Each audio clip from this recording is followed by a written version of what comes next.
দর্শকের প্রশংসা শুনতে তো বরাবরই ভালো লাগে এবং এই ক্ষেত্রেও কোনো অংশে কম নয়। প্রশংসা শুনছি, ভালো লাগছে এবং আরো একটু আশা, মানে যখন দর্শক পরিপূর্ণ হলে আরো একেবারে তোমার মনের আশাটা পরিপূর্ণ। একদম একদম একদম এটা তো একজন আর্টিস্ট হিসেবে আমার আশা থাকতেই পারে।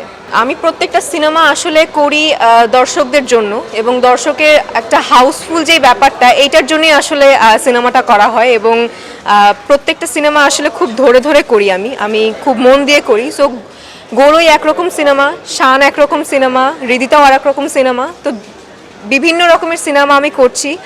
আমি কম্পেয়ারে যাব না যে গোলয়ের মতন আমি আশা করছি, এর থেকে গোলয়ের থেকে আরো বেশি আশা করছি। এরপরে হৃদিতার পরে যেই সিনেমা আসবে হৃদিতা থেকে আরো বেশি আশা করব। সো আশার কোনো শেষ নেই, এখন দেখা যাক, আরো সময় আছে। আমি এখন সিনেমা নিয়ে কথা বলতে চাচ্ছি, কোনো সিনেমার বাইরে নিয়ে কোনো কথা বলতে চাচ্ছি না। I am sorry.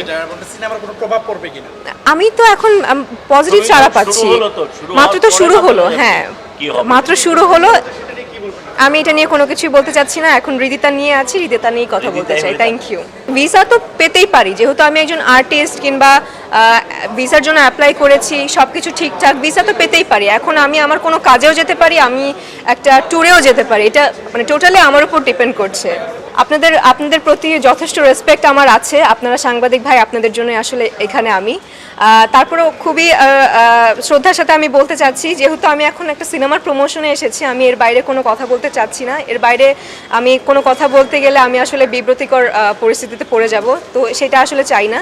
আমি সিনেমা নিয়ে আছি, সিনেমার প্রমোশনে এসেছি, সিনেমা নিয়েই কথা বলি।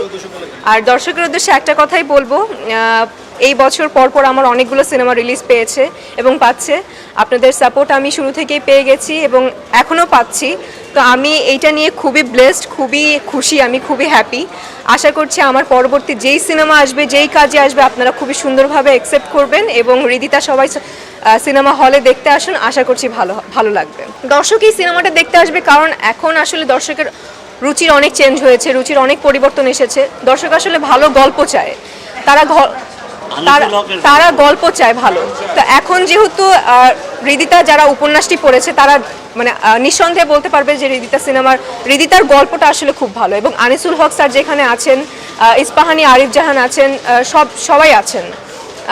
তো সব ভালো ভালো গুণী ব্যক্তিরা আছে। তো সব মিলিয়ে আমার কাছে মনে হয় যে একটি ভালো গল্প, ভালো ডিরেক্টর, অনেক গুণী আর্টিস্টরাও আছে, সব মিলিয়ে মনে হয় যে সব পজিটিভ, এবং এই পজিটিভ দিক দেখার জন্যই আসলে হৃদিতা দেখতে আসবে।